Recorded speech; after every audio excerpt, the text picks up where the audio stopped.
कुंडमेळा दुर्घटनेवरून संजय राऊत यांनी तत्कालीन बांधकाम मंत्री रवींद्र चव्हाण यांच्यावर निशाणा साधलाय।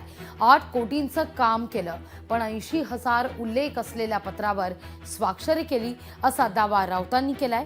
एकतर रवींद्र चव्हाण यांनी झोपेत सही केली किंवा जनतेला मूर्ख बनवलं अशा शब्दात संजय राऊत टीकास्त्र डागतायत।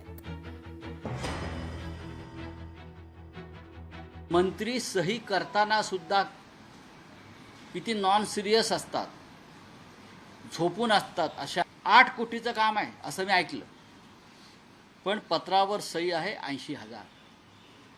हे पहा, म्हणजे आपण कोणत्या कागदावर सही करतो आहोत, म्हणजे किती गांभीर्य आहे अशा काम। 80,000च्या पत्रावर रवींद्र चव्हाण यांनी केलेली सही आहे, आपण पाहू शकता। एक मंत्री सही करतोय इंद्रायणी नदीच्या पुलावर बांधकाम करण्यासाठी, तो कुंडमेळ्याचा रस्ता करण्यासाठी आणि तो पूल बांधण्यासाठी किमान 10 ते 15 कोटीची गरज असते।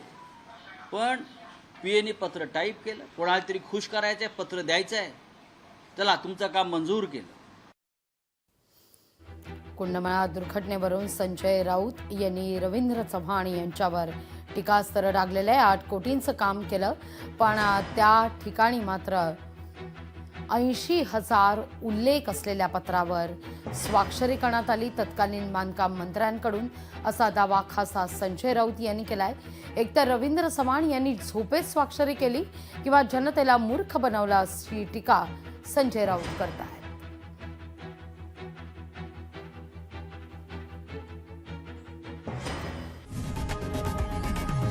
लोकशाही मराठी ऐका, पहा, जागरूक रहा।